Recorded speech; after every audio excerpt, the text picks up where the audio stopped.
Pendant des années, les passagers ont contemplé un monde éclatant, rempli de cocktails, de lumières et de promesses en haute mer. Mais ce que les voyageurs voient depuis le pont ne correspond pas toujours à ce qui se passe derrière les portes closes de l'équipage. Aujourd'hui, les capitaines eux-mêmes, qu'ils soient encore en service ou à la retraite, brisent le silence.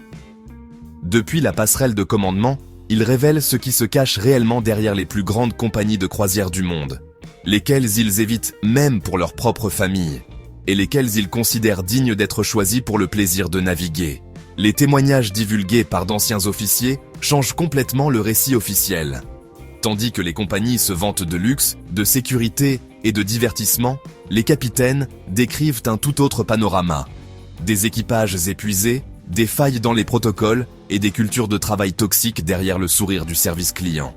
Et pour commencer, la liste débute tout en bas, les pires compagnies de croisière de 2025. Certaines avec un équipage misérable, d'autres avec des accidents répétés. Et une qui a même enregistré 8 personnes tombées par-dessus bord en seulement 7 mois. Seabourn Cruise Line, le luxe qui coule de l'intérieur.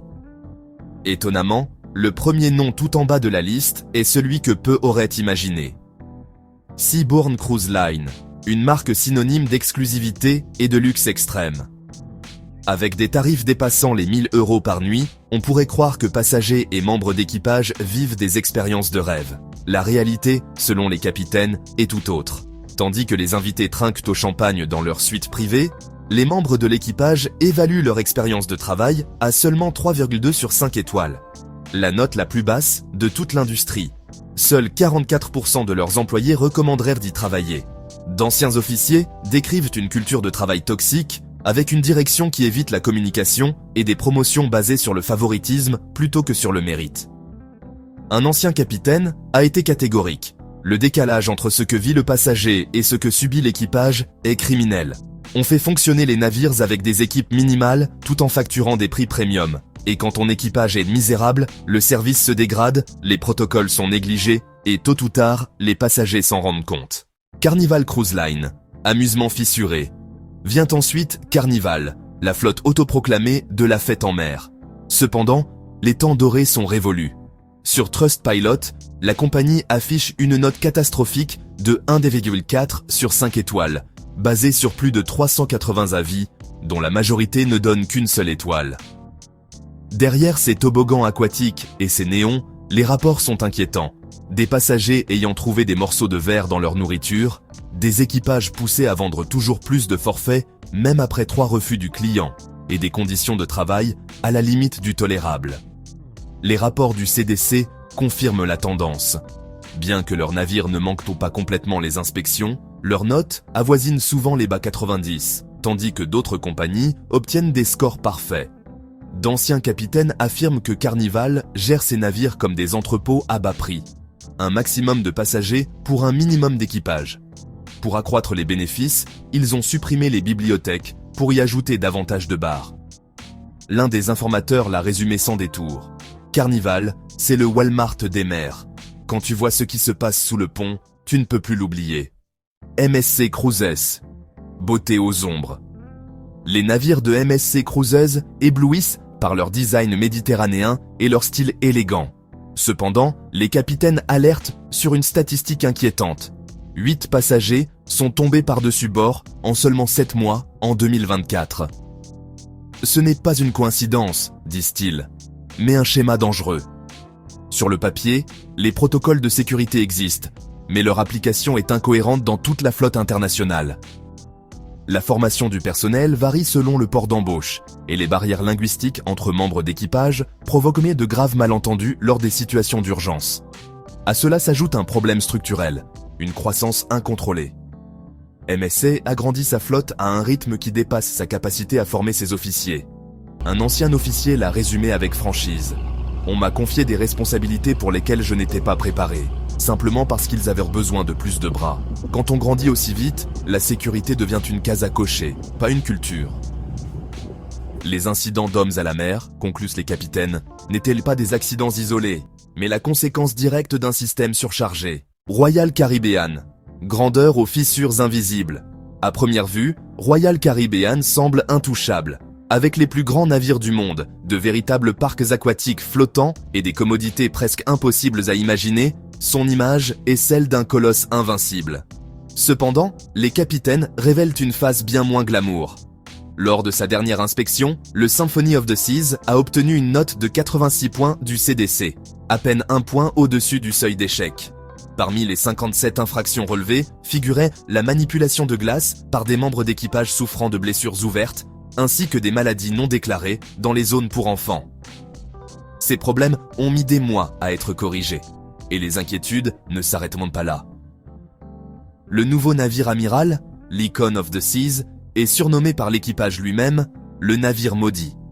Durant ses premiers mois d'exploitation, il a connu des incendies de moteur, des pannes d'électricité, des défaillances de propulsion, et même la mort d'un membre d'équipage pendant des manœuvres. Les capitaines retraités l'expliquent clairement.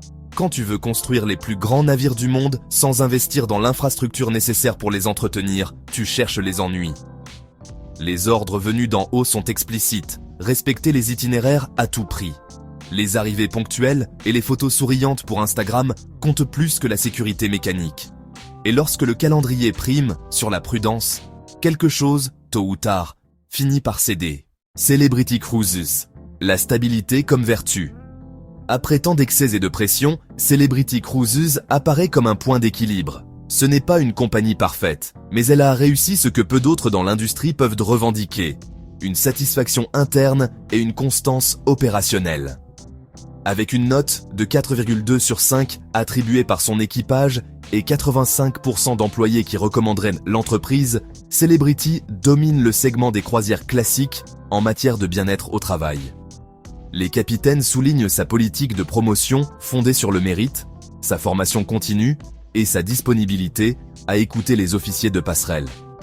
Les inspections du CDC confirment également sa réputation. Une moyenne stable de 94 points, sans scandale majeur ni défaillance de sécurité notable. Un capitaine l'a résumé ainsi. « Je n'ai jamais ressenti de pression pour compromettre la sécurité afin de respecter un horaire. Dans cette industrie, c'est révolutionnaire. » Celebrity démontre que la fiabilité ne nécessite pas d'ostentation, mais plutôt une culture qui valorise le travail bien fait. Disney Cruise Line, la souris qui règne sur la mer. Vient ensuite Disney Cruise Line, et avec elle, le modèle même de ce que devrait être une croisière moderne. Les notes attribuées par le CDC atteignent en moyenne 90,7 points, plaçant la compagnie parmi les plus performantes du secteur, année après année.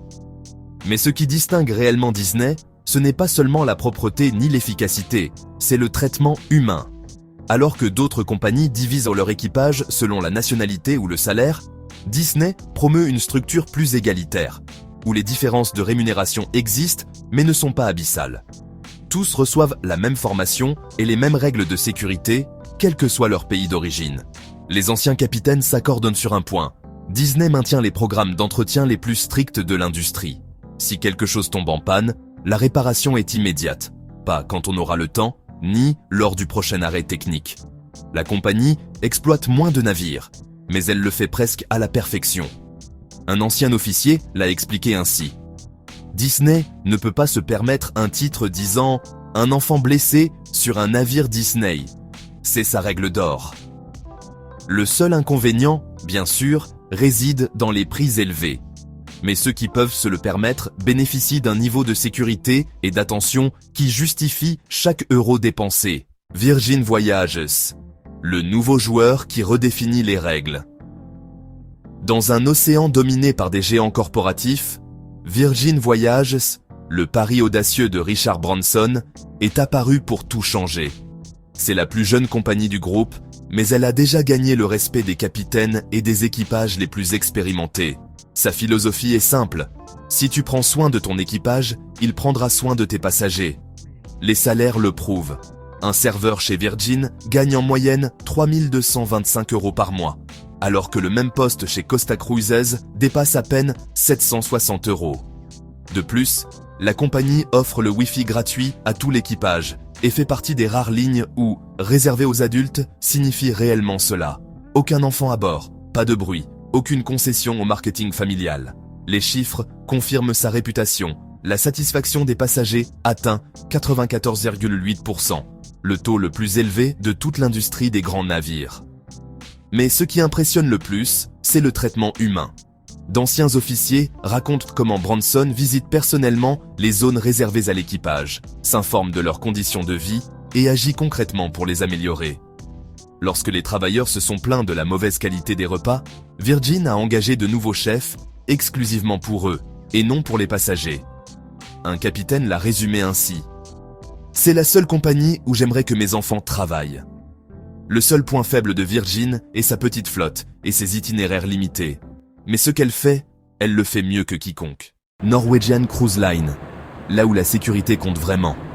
Et au sommet de tous les classements, selon les capitaines et les équipages, se trouve Norwegian Cruise Line, NCL. Peut-être sans la renommée des géants, ni le faste des marques de luxe, mais avec une réputation bâtie sur ce qui compte réellement. La sécurité, l'entretien et le respect du personnel. En 2024, 7 de ces navires ont obtenu la note parfaite de 100 points du CDC. Et sa moyenne générale pour 2025 atteint 90,5, la plus élevée de toute l'industrie. Mais ce n'est pas tout. Norwegian a accompli un geste sans précédent. Elle a offert 80 millions d'euros en actions à ses 66 000 membres d'équipage, faisant de chacun d'eux un actionnaire de la compagnie. Un capitaine vétéran a commenté « Quand l'entreprise gagne, ils gagnent aussi. Ce n'est pas un avantage, c'est un sentiment d'appartenance. » Les anciens capitaines soulignent que Norwegian est la seule grande compagnie où la maintenance n'est jamais reportée pour des raisons de coût. Si quelque chose doit être réparé, cela se fait immédiatement. Point final. Aucune pression pour retarder ou réduire les dépenses. L'un des officiers les plus expérimentés l'a résumé ainsi. Norwegian est la seule grande compagnie qui met réellement la sécurité en premier. Lauréate des World Travel Awards et des World Cruise Awards, NCL réussit tout cela tout en facturant moins que Disney ou Virgin. Sa philosophie est simple, prendre soin de l'équipage, maintenir les navires en parfait état et laisser les passagers le remarquer. Sont-ils parfaits? Pas tout à fait. L'équipage travaille toujours 7 jours sur 7 pendant des mois, et les logements restent des cabines à lit superposées sous la ligne de flottaison. Mais malgré cela, Norwegian établit la norme que les autres n'arrivent qu'à effleurer. Le grand problème de la mer. Les capitaines s'accordent sur un point rarement exprimé publiquement. L'industrie des croisières devient insoutenable. Chaque année, on construit des navires toujours plus grands, on transporte davantage de passagers et on vend plus de promesses de luxe. Mais l'infrastructure humaine et mécanique ne suit plus le rythme. Les équipages sont épuisés, la maintenance est retardée et l'équilibre général ne tient que grâce au professionnalisme des officiers qui privilégient la sécurité au détriment de leur propre carrière. Si quelque chose empêche les catastrophes chaque jour, ce n'est pas la chance. Ce sont les officiers qui se soucient encore de leur métier, affirme un capitaine à la retraite. C'est pourquoi, si vous voulez choisir une croisière sûre, ne vous fiez pas aux brochures publicitaires. Consultez les notes du CDC, renseignez-vous sur la fidélisation de l'équipage, vérifiez la date de la dernière rénovation du navire. Ne vous laissez pas éblouir par les toboggans, ni par les restaurants. La véritable différence se trouve dans la manière dont une entreprise traite son personnel. En termes simples, Norwegian, Virgin et Disney passeraient le test de n'importe quel capitaine. Royal Caribbean, MSC et surtout Carnival, non. Car au final, l'écart entre le meilleur et le pire ne réside pas dans la taille du navire ni dans le nombre de piscines, mais dans la réponse à une question simple. Une compagnie considère-t-elle son équipage comme un investissement ou comme une dépense? Norwegian les voit comme des investissements. Carnival comme des dépenses. Et cette différence, disent les capitaines, peut vous sauver la vie. Alors, si ce rapport vous a ouvert les yeux sur ce qui se passe réellement en mer, partagez-le avec toute personne prévoyant de s'embarquer. Peut-être sans le savoir, lui éviterez-vous un désastre flottant. Souvenez-vous, le meilleur navire de croisière n'est pas le plus cher, ni le plus grand, ni le plus célèbre. Le meilleur, c'est celui qui est sûr. Et maintenant, vous savez enfin lesquels le sont vraiment.